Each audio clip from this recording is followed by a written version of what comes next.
people that we're going to bring together at the end of this month, and we're going to have a bit of a session talking about community initiatives and how we can potentially enhance and push our reach into the community in terms of the preparedness message. Each ward or each has a slightly different way that we can tailor that rather than having a one-size-fits-all across the district. So we're really excited about that and really looking forward to how the community board those champions can really influence and shape their networks to get that message out, which I think is really important. So effective EM is not just about planning, it's also about the capacity and capability to respond. And a key part of strengthening our EM capability is investing in training. As you can see, over the past few years, we've had a significant increase in staff training over the past 4 years. And what the graph doesn't show is it shows that it's across all levels of training. So it includes the foundation, intermediate and advanced, which is fantastic. To me, that greatly increases our ability to respond and also increases I call the trained state of our EM workers. We're increasing the trained state, which is really important. It is a positive trend, but we recognise that we still have a lot more work to do in this space in terms of making sure we have a well-prepared and capable EM workforce to respond. In terms of capability to respond, currently we have 2 shifts that are trained across the EM workforce, which means that we, 2 shifts will burn out pretty quickly. When we started for a response of a longer duration, 2 shifts back to back will burn out very quickly. In July last year, we introduced a thing called the all-in approach, which is when foundation training is conducted across the organisation to all people within the organisation. What this does is creates a surge workforce for us. So therefore our trained EOC workforce can actually break down into smaller shifts and be backfilled by that surge staff. To date we've trained 65 surge staff, so that gives us the ability to increase our shifts to 4 shifts to enable us to do a longer duration of work. Our workforce turnover, as you can see, it's decreased since 21-22. That is just the turnover within EM, that's not the turnover within council, that's the turnover within the EM workforce. And what that does, our training levels are going up in terms of our people being trained. Our attrition is coming down, so to me, that says that we're raising our trained state of the EOC of those 2 things. One of the key risks we have is local controllers. They are a key enabler or a key decision maker in a bit of response. Our optimum number is 6, and as of 3rd of April, we're going to be down to 3. We have a quite unique system here in Kapiti, is that we run a roster system where a controller's on duty 24/7 for a week period. So it enables that effective and quick response if something happens. So with the controller pool reducing down to 3, that does put quite a burden on those 3 people in terms of the duty burden it does create. We have one currently on the controller's pathway, but if you can understand, it takes a little time to train a controller.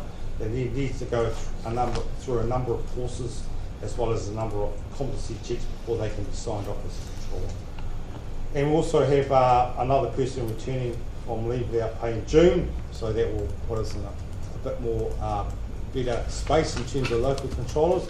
But we are diving into the organisation to identify people that potentially show the skills or those abilities to be a controller, tapping them on the shoulder and asking them if they're interested in following.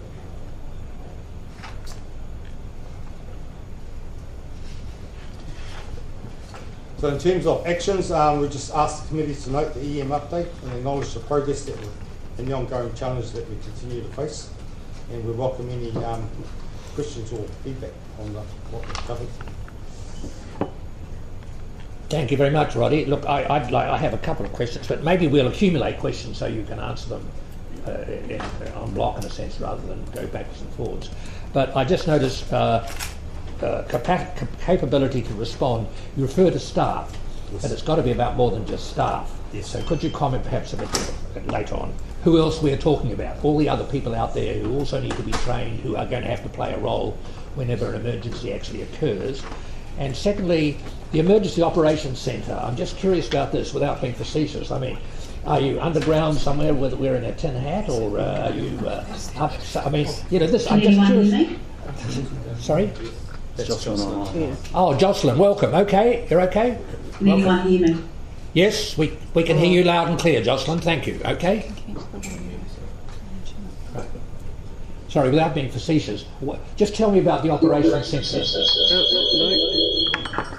Okay. You might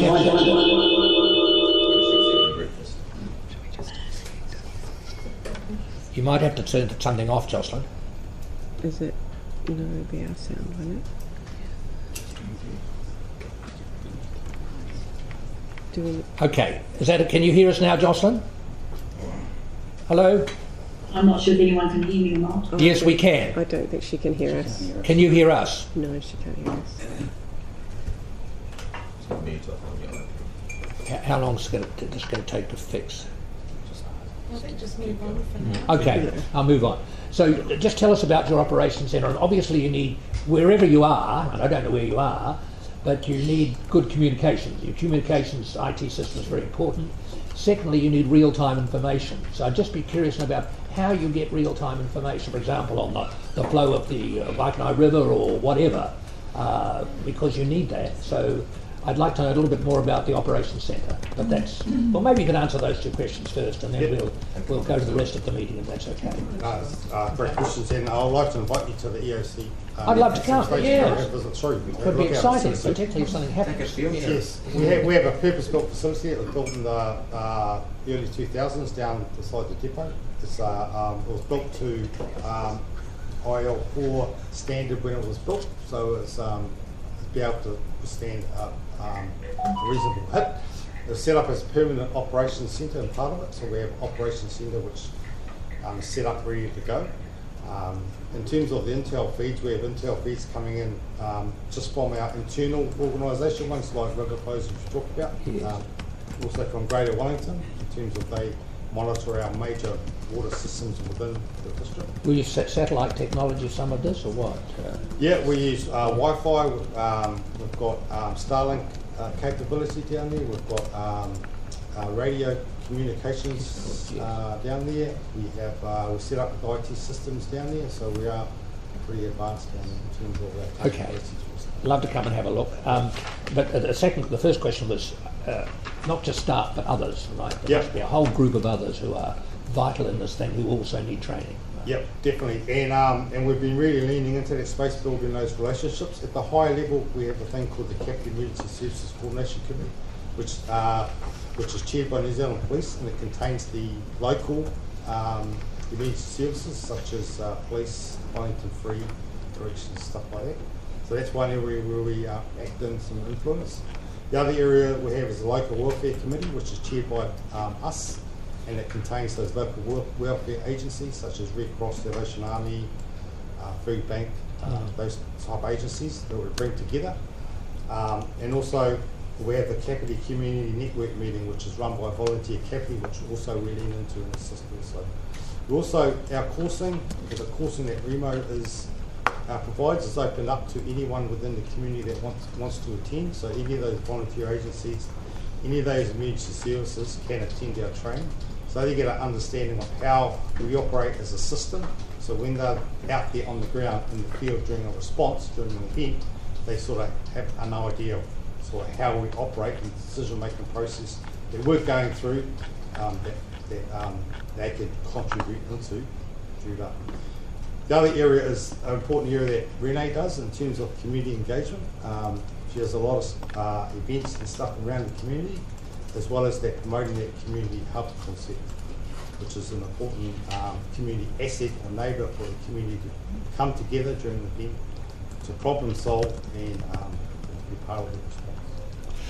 Thank you, Roddy. Okay, other people, I'm sorry I monopolised the first couple of questions. The floor is now open for other questions or comments. Yes, David. Thank you. I don't want to get into a whole lot of detail, but you've identified you need better tools, better dual screen, stuff like that, and then on the next page, the enhancements you're doing include procuring necessary equipment, dual screens, tablets, and communications. Have you got that, or if you haven't, have you got a budget bid in to pay for that, or what? Yes, we've got a budget for it, and we've and IT have come down and scoped it out, and we're in the process of actually putting that order through to upgrade the facility to dual screens. And, Great. Thank you. I just wanted to know this on the go. Lawrence, you're next, I think. Yeah, short question, and I should know this. What's your shift length in the EOC? It's a good question. It can be anywhere.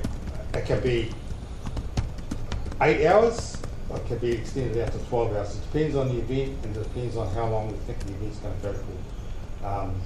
We can surge staff in for an 8 hour period, and in the Hawke's Bay they played with the 12-hour shift, but they found out that there was not enough downtime between shifts of people coming back on hand. So the 8 hour shift or 3 shifts per 24 hour period seems to be the median shift.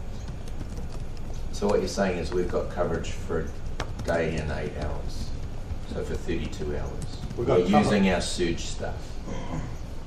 But remember, we'll be rotating through the shifts. So yeah, if we've got 4 shifts over 3 days, over a 3 shift period, then we're rotating people through that period. So they're getting a 3 shift stand down period in between the shifts. Yeah. Another question: when people are activated into the system, so controllers, etc., is there increased remuneration for that, or is it an expected business as usual part of their job description if they're a controller or other things related to emergency management? Yes, as of July last year, there was a remuneration framework was approved in which when people as part of the EM workforce reach a certain criteria and attend a certain amount of engagement and training activities, they're remunerated for that additional responsibility, additional training, and additional readiness and currency they need to maintain to be able to respond. So that was introduced last year. Okay. What about our controllers? Yes, the same. So they are remunerated for exactly the same thing, for being on the roster, and also the remuneration takes into account the restrictions that are placed on them when they're on duty in terms of their lifestyle and the choices they need to make when they're on duty. So these are bonus if you're on call that week, the 24/7 period that you're on for. I don't know if it's a bonus, an allowance. There's an allowance. Recognising the restrictions that they're... So it just doesn't require a call out to activate that allowance? No. Okay, great. Cool, thank you. I'm going to call Councillor Coe and then Bernard, but have we got Jocelyn online? Is that working all right? Not yet. We'll need to take a break and reboot the system, but maybe we can wait till after that. I think we'd do this item first, all right, yes. All right, Jocelyn. Sorry, Liz. Sorry, Liz. Thank you. Look, I just want to delve into the community side of things for a minute. And I just want to do a shout out to Renee, who provides fantastic support in our communities. I know particularly in Te Horo, she's always welcome to come along to any of our events and wave the flag for civil defence and emergency management and so on. So thank you, Renee. But I've been looking at the website, council website for emergency management, civil defence and so on, and I'm finding it's a little bit, like you have to kind of dig down a few layers to find the right stuff. Like if things like emergency water and emergency toilets are really important, they need to be kind of up a couple of levels without having to dig down. So like you do reference it on the website, but then there isn't a clickable link when you talk about toilets and emergency water. You've got to go to a separate link, which is about like a hub document. So there's no sort of you've got to go to Remo's Home Ready page. whereas underneath it you've got, make sure you know how to make an emergency toilet, make sure you've got emergency water, but there's no clickable link on those things. So just as an example. So I'm wondering whether some thought could be given to perhaps making the website a bit more user-friendly in that respect, and really highlighting the things that are absolutely vitally important for people to do, and putting them front and centre. And I'm just wondering too whether we could have a bit of a campaign, like to have a month or something where it's like, get ready for disaster month or something, and just really push the message just for that month, or even a week or a couple of weeks or something, just to really push it out on all fronts, and have people at like some of the markets, for example, having a stand at the market, having social media stuff, having little videos. And I think, having even some video clips of people who've lived through disasters in other areas, through Cyclone Gabriel or whatever, talking about what they wish they'd done beforehand and didn't do, and how that would have made a difference to their outcomes. Some real life kind of stories, I think, because this is an area where people just don't want to know about it. It's like, put your head in the sand and pretend it's never going to happen. So you kind of got to hit them between the eyes with it, I think, and making it real rather than just words. To have people talking about real life experiences, I think would be quite powerful. So, maybe if we had a week, a fortnight, a month or something where we just absolutely drill that message and just say, have you got emergency water? Have you got an emergency toilet? Have you connected? Whatever the 3 or 4 key things are, don't bombard them with lots of stuff, but just the really, really important things that they need to do. I think that would make a bit of a difference. Yeah. That's fantastic. But keep up the good work. You're obviously onto it and making good progress. Thank you. Thank you very much, Liz. Bernard, you're next, right? Yes, I do. Just 2 minor questions. I notice you are now come under infrastructure. Is that a change? Is there a reason for that, rather than being under regulatory? Yeah. And that's the first question. And then the second one, you say you have a person operating 7 days, right, on duty 7 days a week. Now, about 3 weeks ago, or a month ago, there was some flooding in Te Kupe Road. In fact, it was very close to entering a people's house, people's actual house. And that was, the reason for that was because the pumps weren't working for some reason. Were you notified about that?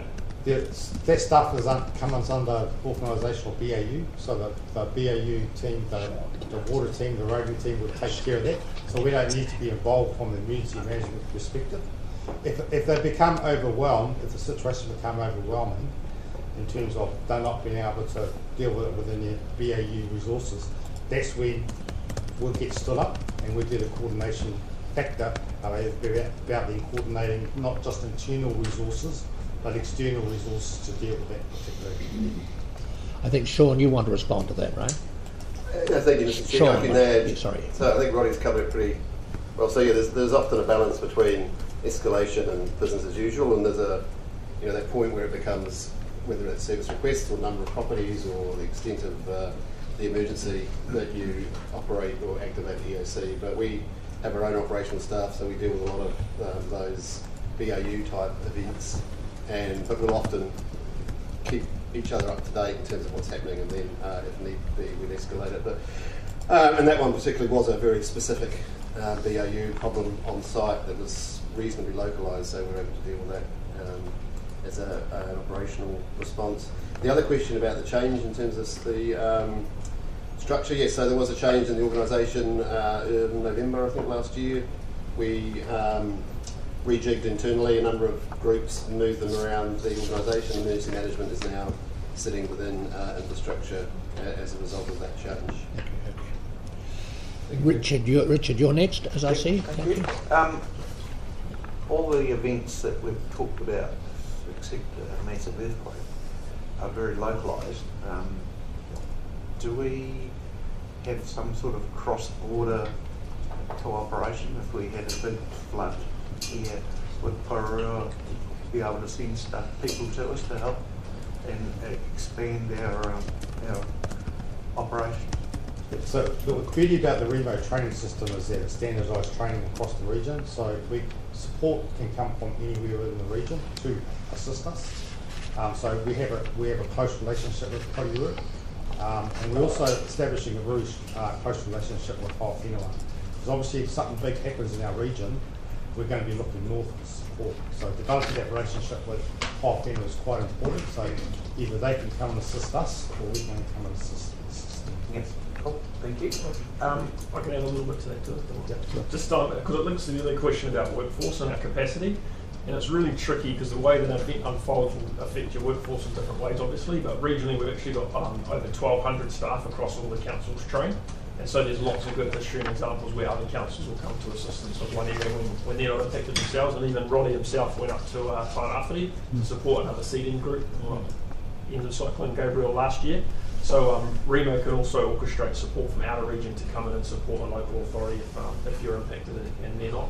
So it's important, I guess, when we do see opportunities to help partners in other areas that we reciprocate that support, and that way they're more likely to come and help us.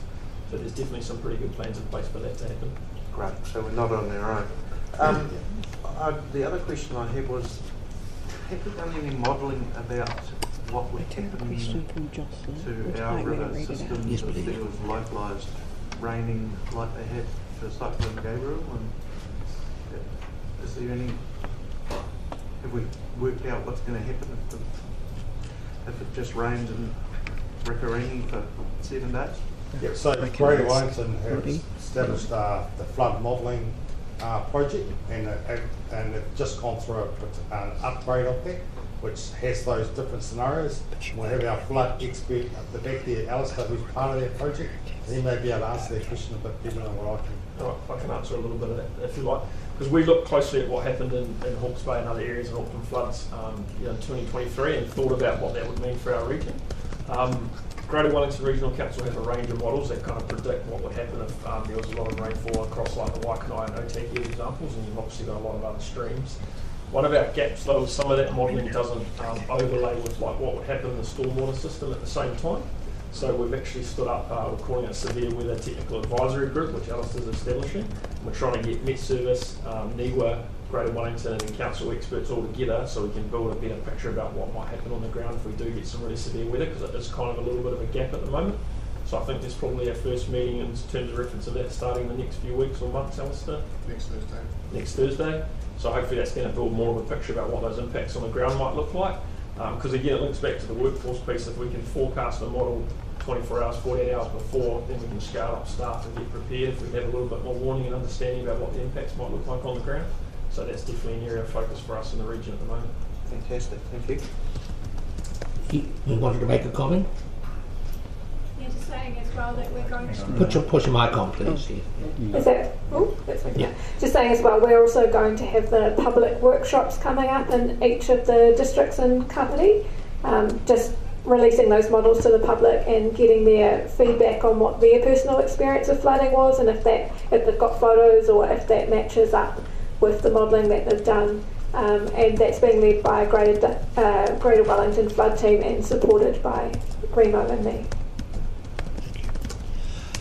We don't have Jocelyn with us yet. We'll reboot the system after this particular section. But for the record, I want to read out a question from her. Sorry, I can't hear anything. I know that the climate strategy was going to include resilience, but that has dropped off. I would have thought that this is critical to include given our basic level. A response from you, Roddy, or have you understood the question? I think that's part of the paper about climate strategy. Our climate strategy was going to include resilience, but that has dropped off.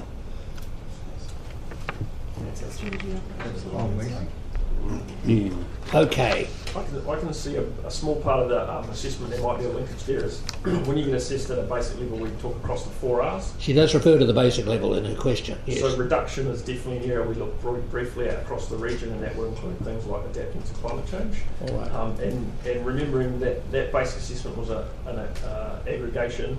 So across the region in the reduction space, a lot of it is quite ad hoc. There's sometimes a lack of visibility and coordination across councils, and some councils are being quite progressive and moving forward, and other councils may be a little bit more conservative. So I guess in a regional context, that is another gap that we need to work on production. Right. The Mayor is next. I just want to thank you for the huge amount of work that goes into this and for the extraordinary commitment of the staff members who put their hand up to be controllers, because they're on call during that time, and I get a notification each week of who's on duty, and each time I get one I think, you know, it's amazing that we have staff that are willing to do that, and when you actually see them in action, like I remember Ninka down when we had the tornadoes, just the capability and the professionalism is just extraordinary. So I just wanted to thank you for that. Just in terms of feedback, the section in the website is called Civil Defence, and I wonder if that language might not encourage people to go into that section of the website. And in terms of pushing out communications, it's often an opportunistic thing, as Renee would probably agree with. Just randomly putting out a whole lot of communications about having an emergency toilet is not necessarily as effective as having it ready to push out after you have a small flood. Yeah. So just being poised to jump on anything that happens.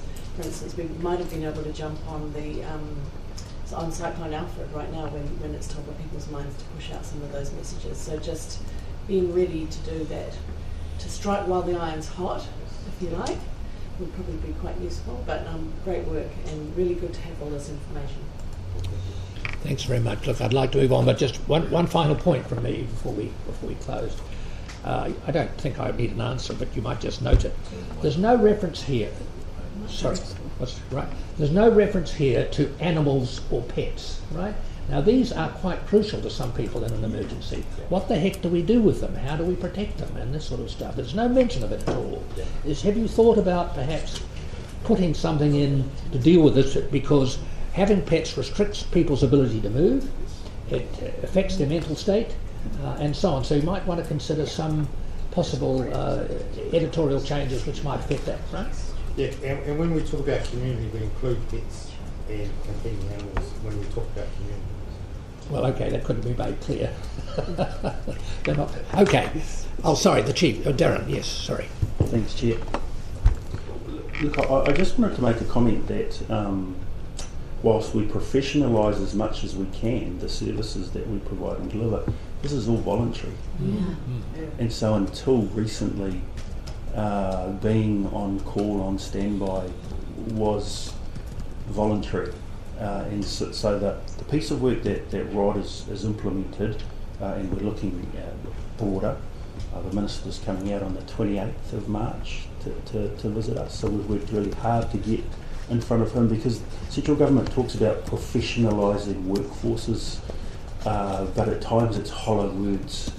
So and when a big event happens, and Richard, thank you for raising that question, you will see National Emergency Management Agency, NEMA, fronting the cameras, but actually it's local councils that are doing all of the work on a voluntary basis. And if the event is of such a scale that everything else stops, we close the doors at council and we will be in response mode, and we will be all manning that EOC, EACs in supporting the community. But it will take us time to scale up. So the fact that we can provide that surge capacity and some immediate response is really good to see, and it's at the front of our mind.